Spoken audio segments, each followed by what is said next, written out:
Hey everyone, welcome to this explainer. Today, we're going on a bit of a historical detective hunt to uncover what might just be the ultimate cheat code of the universe. We'll trace a journey that starts with something as simple as a rolling ball and takes us all the way down to the fundamental laws of nature.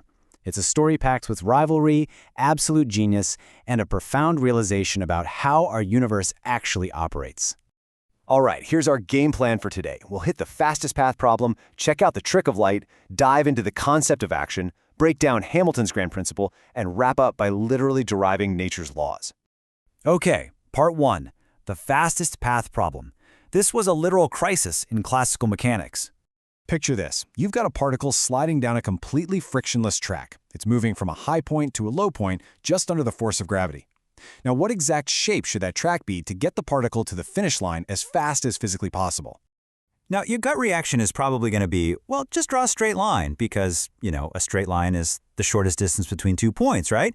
Even Galileo originally thought it should be an arc of a circle. But here's the catch. Neither of those takes into account a massive mechanical reality. If you have a steeper initial drop, your particle builds up a ton of crucial speed right out of the gate. So the shortest distance absolutely does not guarantee the shortest time. This puzzle actually has a name. It's the Brachistochrone problem, which is just Greek for shortest time.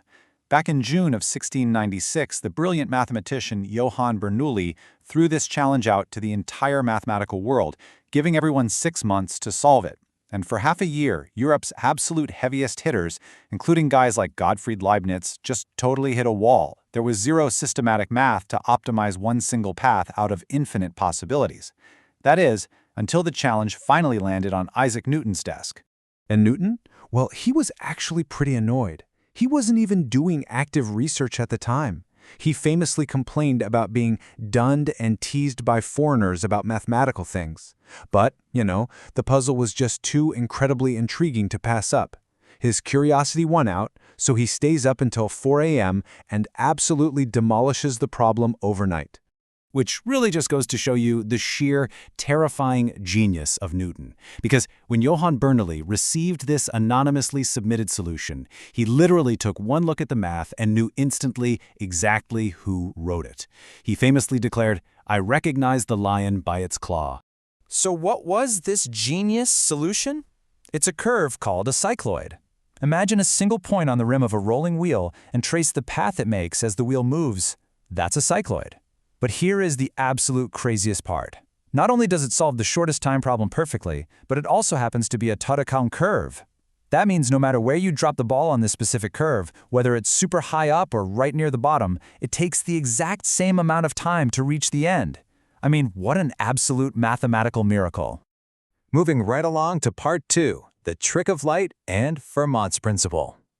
Okay, so to truly get the math behind these rolling balls, these brilliant thinkers had to look at something completely out of left field, the behavior of light. Decades earlier, Pierre de Fermat had been studying refraction, why light visibly bends when it goes from air into water.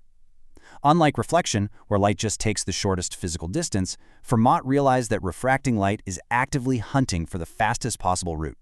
It will gladly take a longer physical path if it means spending less time slogging through a denser, slower medium.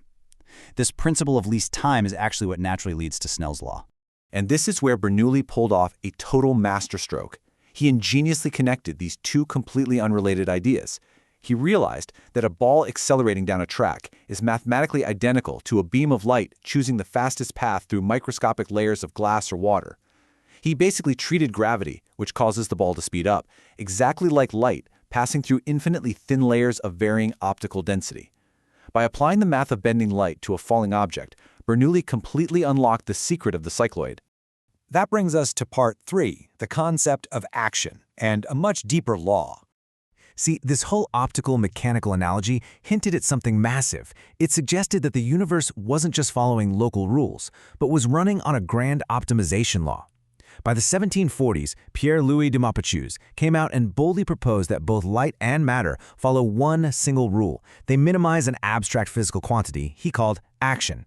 He defined action as the mass of an object times its velocity over the distance it travels. He claimed nature always extremizes this quantity. People criticized the idea pretty heavily at first, but then Leonhard Euler stepped in and made it incredibly mathematically rigorous using brand new variational techniques. All right, part 4. Hamilton's Grand Principle. The final form. To really understand how we get to the modern version, we need to look at how these principles evolved. Fermat was strictly dealing with optics. Maupertuis and Euler built an action principle for mechanics, sure, but their math was totally restricted to systems where the total energy was fixed, and they completely ignored time. It was William Rowan Hamilton who finally cracked the universal code. He explicitly injected time into the equation, completely wiping out those old restrictions. Hamilton finalized all of this with his principle of stationary action. He essentially said that nature naturally balances a system's kinetic energy against its potential energy, and we call that specific combination the Lagrangian.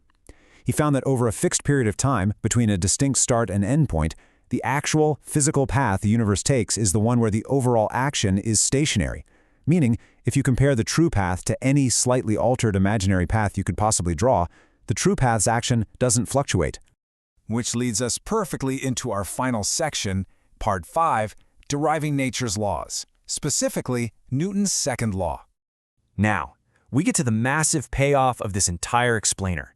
We're going to magically extract physical laws we observe every day from a totally abstract variational principle. Physicists do this using a super elegant 3-step process. First, they take that action equation and deliberately perturb the path, basically just imagining the particle taking a slightly different route. Second, they use integration by parts to isolate the variables. And third, because Hamilton's principle dictates the variation for the true path absolutely must be 0, they set the resulting arbitrary term to exactly 0. And when you follow those 3 steps for a simple falling object, the math that just naturally drops out at the very end is exactly Newton's second law. Mass times acceleration equals force. F equals ma. Honestly, it's an absolutely astonishing derivation. It brilliantly proves from first principles that Newton's foundational laws of motion aren't just arbitrary rules we made up, they are literally just the symptoms of nature perfectly optimizing its path. And this gives us the absolute ultimate tool of modern physics, the Euler-Lagrange equation. For literally any system in the universe, no matter how insanely complex it is, a double pendulum, a spacecraft trajectory, or even a quantum field, you can just define its kinetic and potential energies, plug them straight into this single master equation, and boom, you derive its perfect optimized motion. It proves without a doubt that classical mechanics operates entirely as a pure optimization problem. So, ultimately, the core takeaway of this explainer is a truly profound insight. Our universe isn't just clumsily pushing matter around from moment to moment. It operates with this almost unimaginable elegance. It naturally selects trajectories where any minor deviations mathematically cancel out. At the most fundamental level of reality, the universe is an optimization engine. Which leaves us with a genuinely staggering philosophical puzzle to ponder. We've seen how light seemingly chooses the fastest path and how matter minimizes its action. But if the universe is mathematically optimizing every single trajectory before it even happens, is nature actively calculating its destiny in advance? Or is this all just the result of perfect, unthinking efficiency? I'll let you chew on that one.